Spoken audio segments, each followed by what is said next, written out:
ननद रानी, एक थाली में खाने का ढोंग मत करो।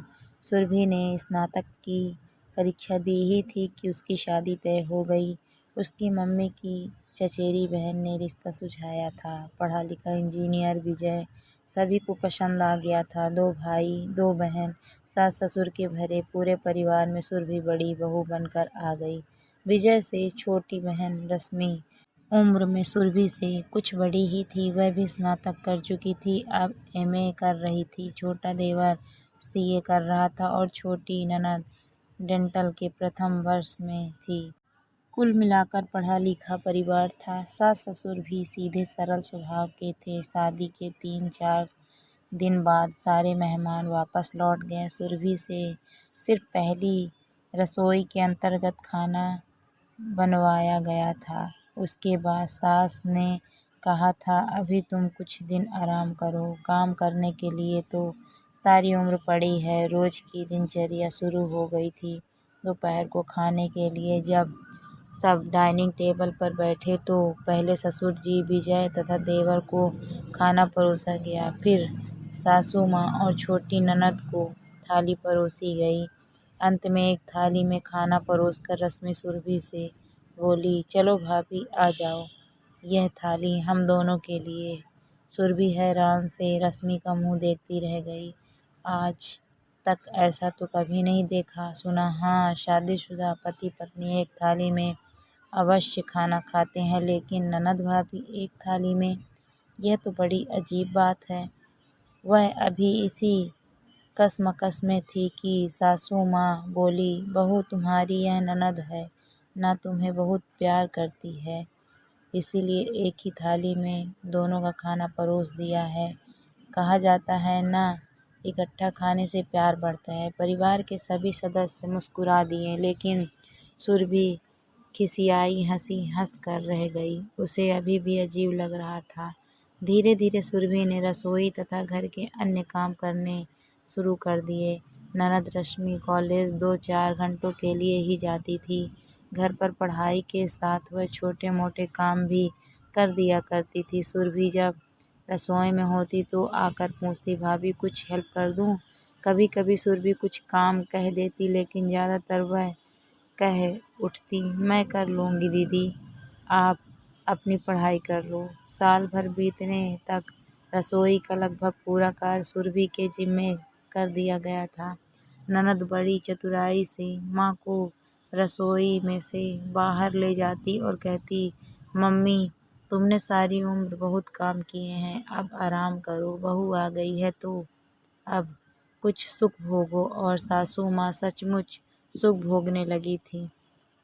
अब हर छोटा मोटा काम वह सुरभि से ही कराने लगी। कभी बहू पानी ला देना, कभी मेरा चश्मा पकड़ा देना, कभी बड़ी सुस्ती आ रही है, जरा एक कप चाय तो बना लाओ।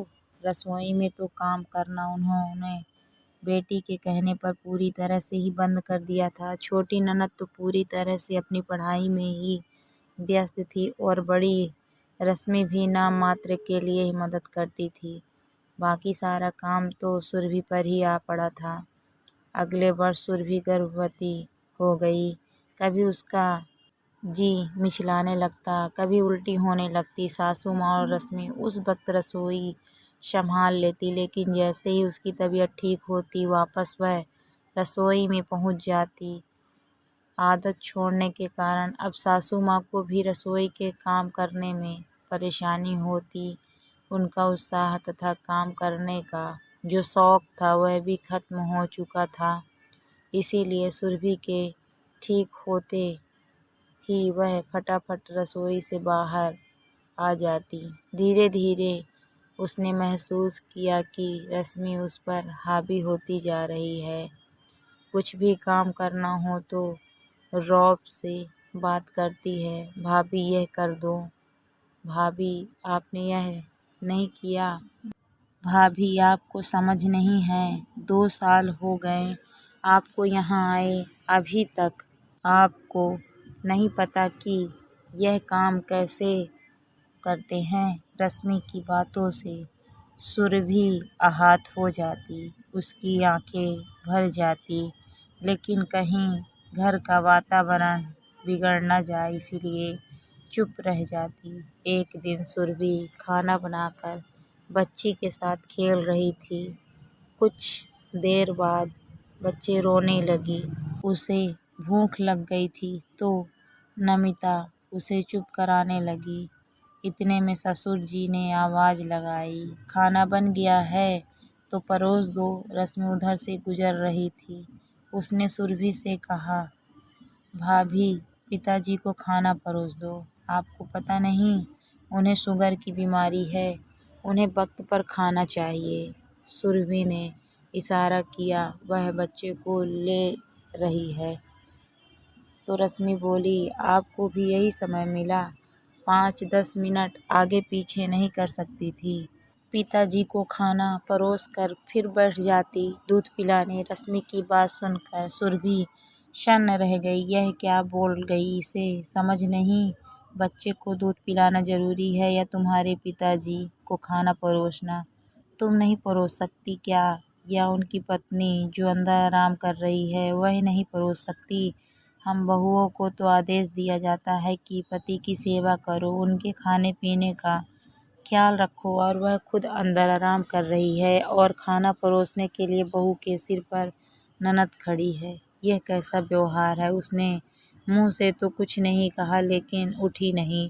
बच्ची को दूध पिलाती रही लेकिन एक निश्चय उसने कर लिया था कि अब उसे मौका आने पर अपना मुंह खोलना ही पड़ेगा, वरना तो वह दबती ही चली जाएगी और इस तरह के अन्याय झेलने के लिए बाध्य हो जाएगी।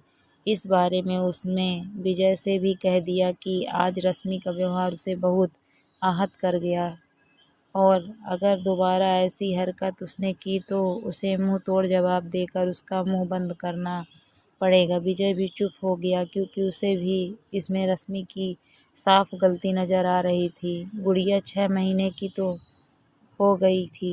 एक दिन सासू माँ की कोई सहेली आ गई।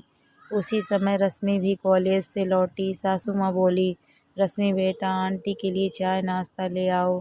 रश्मि ने माँ को कुछ गुस्से से घूर कर देखा, मानो कह रही हो, अभी तो मैं कॉलेज से आई हूँ और आते ही मुझे ऑर्डर दे रही हो। रश्मि की शक्ल देखकर सासू माँ समझ गई कि उसे बुरा लगा, अतः फौरन बोली, सुरभि से कह दो वह ले आएगी। रश्मि सुरभि से बोली, भाभी मम्मी की सहेली आई है, उनको चाय नाश्ता दे दो। देख नहीं रही हो मैं बच्ची को फीड करा रही हूँ, इसको बोतल का दूध क्यों नहीं लगा देती? कम से कम कोई दूसरा पिला देगा। तुम अपना काम तो कर सकती हो। सुरभि के तो तन बदन में आग लग गई। आज वह मौका नहीं छोड़ना चाहती थी। उसने फौरन कहा, दीदी जब तुम माँ बनोगी ना तब तुम्हें पता लगेगा कि बच्चे को माँ का दूध पिलाना कितना ज़रूरी है। दूध पीते बच्चों को बीच में छोड़कर तुम्हारी सेवा करने लगूं? आखिर क्या समझ रखा है आप सबने मुझे? मैं क्या मशीन हूँ जो थकती नहीं?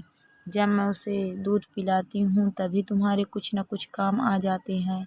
कोई आप कॉलेज से ही आए हो ना? थोड़ी सी पढ़ाई करके पहाड़ तोड़कर तो नहीं आई हो कि बहुत थक गई हो? आखिर तुम्हारी भाभी हूँ और वह भी बड़ी, तो सम्मान की अधिकारी भी हूँ। केवल एक थाली में कुछ दिन इकट्ठा खाने के प्रदर्शन करने प्रेम के ढोंग से कुछ नहीं हो जाता। मन में आदर सम्मान होना चाहिए। जल्दी ही आपको भी किसी के घर की बहू बनना है। जैसा व्यवहार आप मेरे साथ कर रही हैं, अगर आपकी ननद ने भी वैसा ही किया तो कैसा लगेगा आपको? जरा सोच लो। सुरभि हाँफने लगी थी। रश्मि चुपचाप वहाँ से हट गई और माँ के कमरे की तरफ मुड़ गई। सुरभि समझ गई अब वह वहाँ जाकर नमक मिर्च लगाकर पूरा किस्सा सुनाएगी और ज़रूर कोई पखेड़ा खड़ा करेगी, लेकिन उसने ठान लिया था अब मुंह बंद कर नहीं जिया जा सकता। जब अन्याय हाथ से बाहर हो जाए तो मुंह खोलना ही पड़ेगा, उसका विरोध करना ही पड़ेगा। सासू माँ की सहेली चली गई तो वह सुरभि के पास आई। क्या बात है बहू, रश्मि को क्यों डपट दिया? वह रो रही है, तुम्हारे से बड़ी है उम्र में बोलने से पहले कुछ सोच लिया होता। अब वह कुछ ही समय की तो मेहमान है, अगले साल तक तो उसकी शादी हो जाएगी। तुम्हें मिलजुल कर रहना चाहिए ताकि शादी के बाद भी वह यहाँ इसी प्रकार आती रहे और प्रेम से तुम लोग मिलकर रहो। इस तरह रूखा कड़वा बोलेगी तो उसके दिल में तुम्हारे लिए क्या जगह रहेगी। वह इसलिए तो तुम्हारे साथ एक थाली में खाना खाती थी कि तुम्हारा आपस में प्रेम बना रहे। मम्मी जी, आज तक आपके सामने मैं कभी नहीं बोली, लेकिन मजबूरी में मुझे बोलना पड़ रहा है। एक थाली में इकट्ठा खा लेने से प्यार नहीं बन जाता। प्यार सम्मान तो अपने सोच और व्यवहार से बनता है। दीदी का व्यवहार तो केवल कुछ दिनों तक ही ठीक रहा, उसके बाद से वे हमेशा मुझ पर हावी रहती हैं, डांट डपट कर बात करती हैं, लेकिन आप लोग कुछ भी नहीं कहते।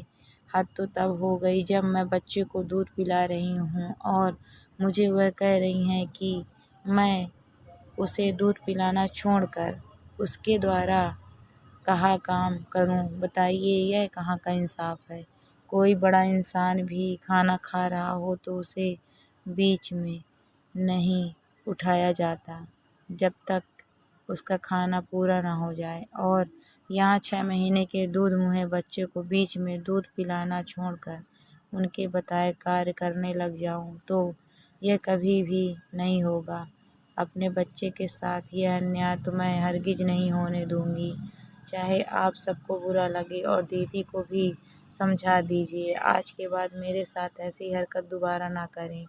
2 बार मैं उनका ऐसा आपत्तिजनक व्यवहार झेल चुकी हूँ। आवेश में आकर सुरभि ने अपने मन की सारी भड़ास निकाल दी। कुछ देर तो सुई पटक सन्नाटा छाया रहा। सासू माँ उठकर अपने कमरे में चली गई। रात का खाना बनाने के लिए जब सुरभि रसोई में गई तो देखकर हैरान रह गई। सासू माँ और रश्मि मिलकर खाना बना रही थी। सुरभि ने कहा, मम्मी जी मैं आ रही हूँ ना खाना बनाने के लिए, जाइए आप आराम करिए। नहीं बहू, आज से तो रात का खाना मैं और रश्मि मिलकर बनाया करेंगे। हम लोग तुम्हारी भावनाओं को समझ ही नहीं पाए।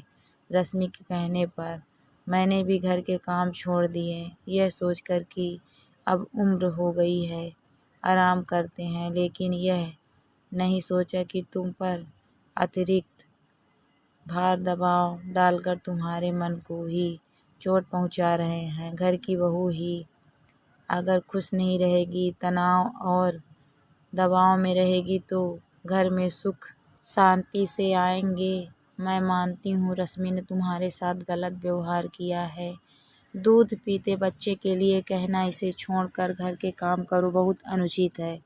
उसे अभी इन बातों की समझ नहीं है, शादी के बाद सब समझ जाएगी। तुम उसे माफ़ कर दो, जाकर थोड़ी देर बच्ची के साथ खेलो, उसका कोई कार्य हो तो कर लो।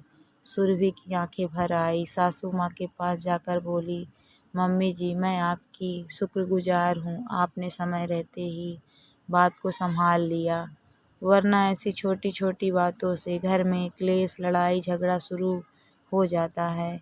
मैं स्वयं नहीं चाहती कि घर का माहौल बिगड़े, इसीलिए मैं इतने समय से चुप रही। दीदी को भी समझ आ गई है, यह जानकर अच्छा लगा। अब मुझे कोई शिकायत नहीं है। दूर खड़ी रश्मि धीरे धीरे चलकर सुरभि के पास आई और उसके हाथों को अपने हाथों में लेकर बोली, भाभी मुझे माफ़ कर दो, मुझसे गलती हो गई। ना समझी मैं आपको कुछ गलत अपमानजनक बोल गई। अब आपको कभी शिकायत का मौका नहीं मिलेगा और मैं हर संभव सहयोग करूंगी। उसकी आंखों में भी पश्चाताप के भाव नजर आ रहे थे। रात के खाने के समय घर का माहौल एकदम सहज, खुशनुमा और हल्का बन चुका था। ननद भाभी टेबल लगा खाना परोस रही थी और सासू माँ अपनी पोती के साथ खेल रही थी।